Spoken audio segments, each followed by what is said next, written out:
Olá, seja bem-vindo. Essa é a plataforma da Feira de Profissões Online. E nesse tema vamos falar especificamente sobre como você pode se preparar para encarar o desafio da faculdade. Comece pensando o que você acredita que vai ser o sucesso na sua vida. Conquistas? Verdade? Reconhecimento? Sim. Competências e habilidades alinhadas a fazer aquilo que você gosta. E claro, um bom salário.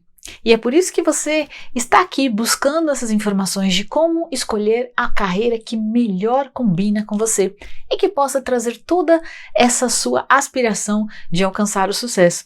E eu já vou dizer que desejo muito sucesso para você, porque você está no caminho certo. E quando se está no ensino médio, os alunos têm uma grande expectativa em relação ao seu futuro. Afinal, como vai se preparar para o vestibular, como vai fazer uma escolha, como vai estudar para as provas. Tudo isso aí está rolando aí na sua mente nesse momento. E você está pensando como eu posso cuidar de cada uma dessas áreas.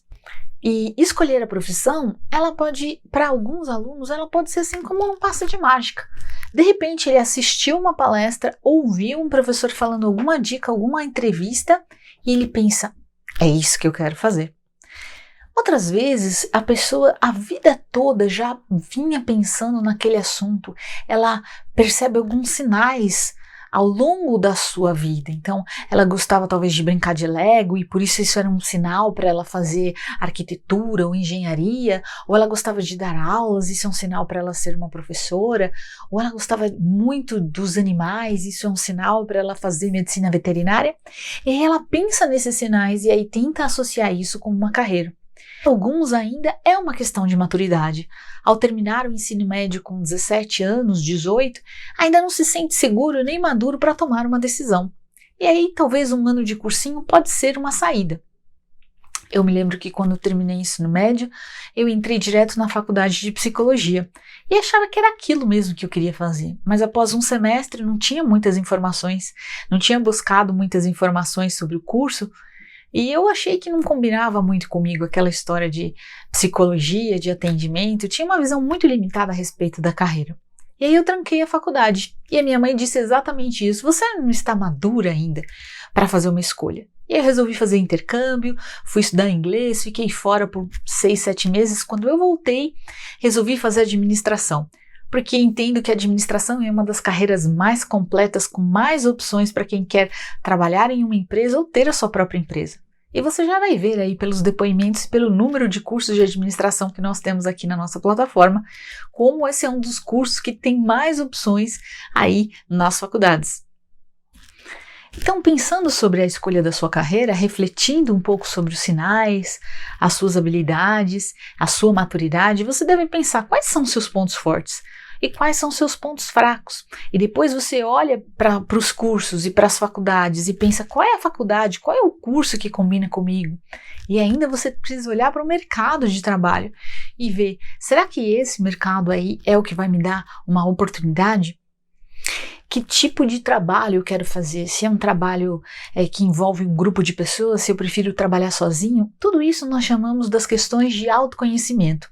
E aqui na plataforma também você vai encontrar links para fazer testes de autoconhecimento, o que eu recomendo bastante, porque são os passos para a gente entender e conhecer melhor as nossas preferências. Mas voltamos aos nossos planos de como se preparar para a faculdade. O primeiro passo é conhecer você mesmo, fazer esse exercício de autoconhecimento, fazer alguns testes, pensar nas coisas que você entende como são sinais de habilidades e preferências que você tem, e depois você vai pensar quais são as faculdades e os cursos que combinam comigo. Então agora vamos entender um pouquinho melhor quais são as características das faculdades públicas, privadas e dos cursos. Existem 4 modalidades de graduação. Bacharelado, que é esse mais comum, que todo mundo conhece, que são cursos com duração de 4, 5, 6 anos, como é o caso de medicina.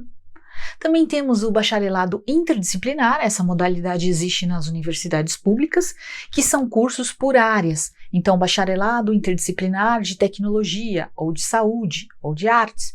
E aí, durante 3 anos, o aluno estuda tudo sobre aquela área, e depois ele escolhe uma área para fazer a sua especialização.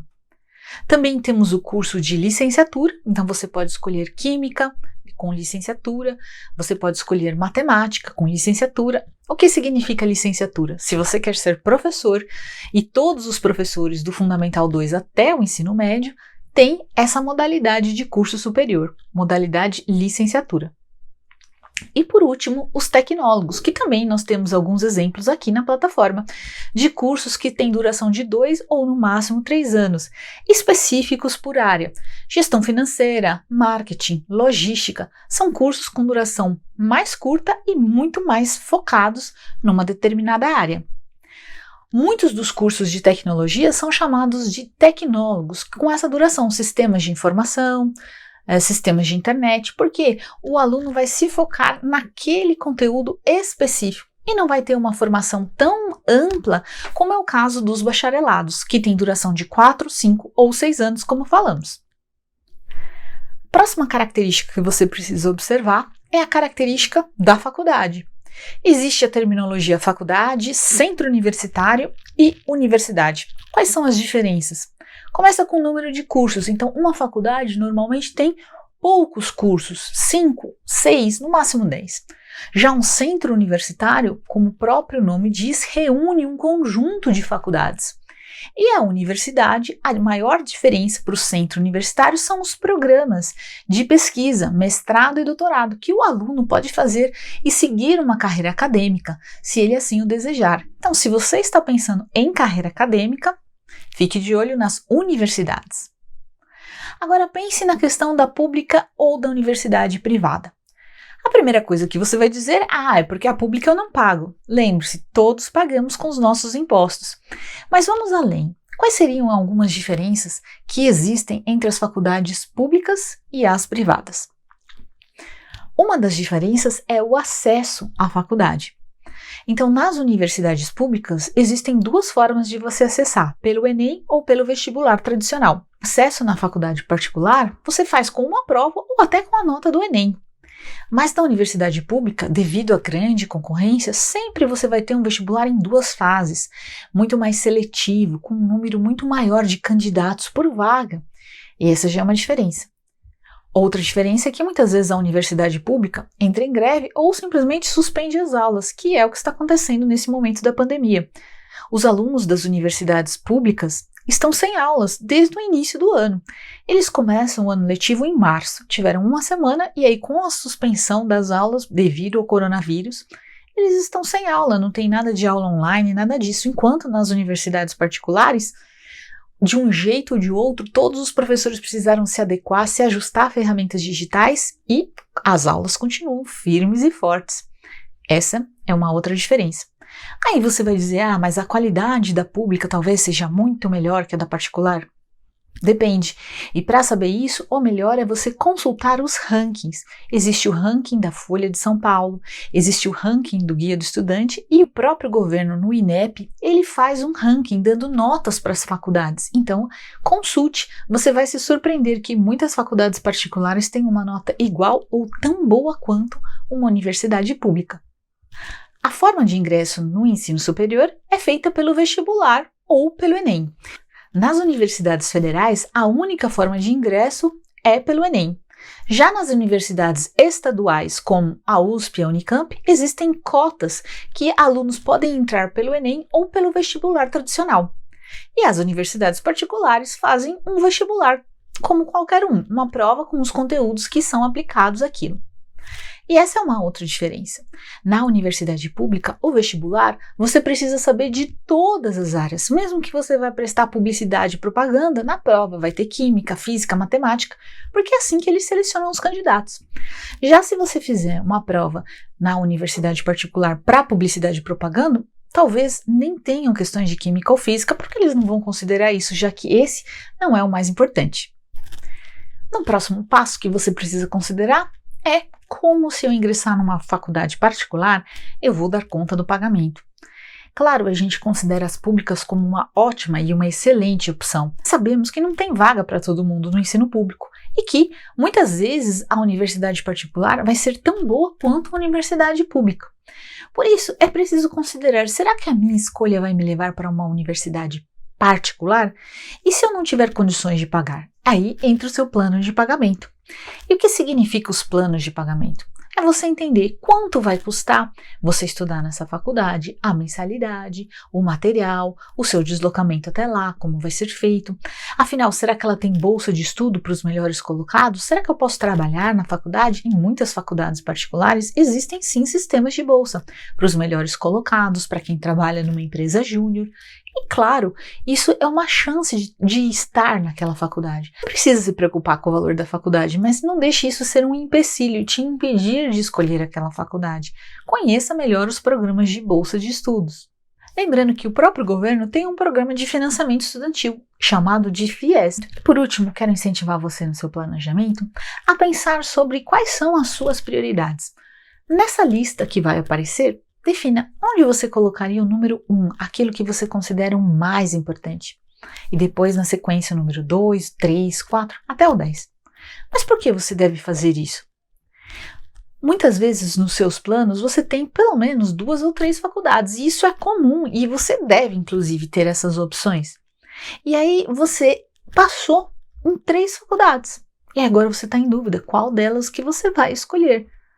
E aí você precisa avaliar o que você considerou mais importante, o programa acadêmico, o reconhecimento da faculdade, o programa de intercâmbio, e com essas informações você vai conseguir escolher a sua faculdade. Muitas vezes, o aluno, ao fazer essa comparação, ele pode chegar à conclusão que uma faculdade particular vai ser melhor para ele do que uma pública. Como assim, Letícia? Imagine que aconteceu isso com o colega do meu filho. Ele passou em economia, mas o curso de economia ficava em São Carlos. E para estudar lá, ele iria gastar com a moradia, com a alimentação, com o material. E aí, o custo que ele ia ter para estudar lá, entre 2 e 3 mil reais por mês. Enquanto que o curso aqui, que ele passou no Mackenzie também, o curso de economia, a mensalidade gira em torno de 2.000, 2.500 reais. E aí, ele ia estar na casa dele, não ia precisar pagar alimentação, não ia precisar pagar aluguel, e ainda ia ter muita oportunidade de estágio por estar aqui na cidade de São Paulo. Ele acabou optando por ficar aqui no Mackenzie. Então veja, essa lista ajuda você na hora de tomar a sua decisão. E por último, para você se preparar, compare. E agora observe esse quadro. Nesse quadro, você vai fazer um comparativo. O que uma faculdade pode te oferecer que é diferente da outra? Em relação à localização, à modalidade do curso, à forma de admissão, qual é a nota que ela tem no ENAD, no IGC, quanto que custa você estar nessa faculdade, como eu disse, se você vai pagar o aluguel de um lugar que você vai morar, se você vai continuar aqui na sua casa com os seus pais, se isso é importante e relevante para você. E o que mais que ela pode te oferecer? Ao comparar, você vai ter mais claro qual é a sua melhor opção. Lembrando, escolha seu curso e tenha pelo menos 2 ou 3 faculdades que interessam, que estão dentro das suas possibilidades. Afinal, passar no vestibular é uma questão de sorte? Talvez, mas de acordo com o nosso amigo Tiger Woods, quanto mais eu treino, mais sortudo eu fico. E é isso, o treino ajuda você a ter mais sorte na hora de fazer a prova. Você está preparado? Então, boa sorte no vestibular. A gente se vê. Até mais!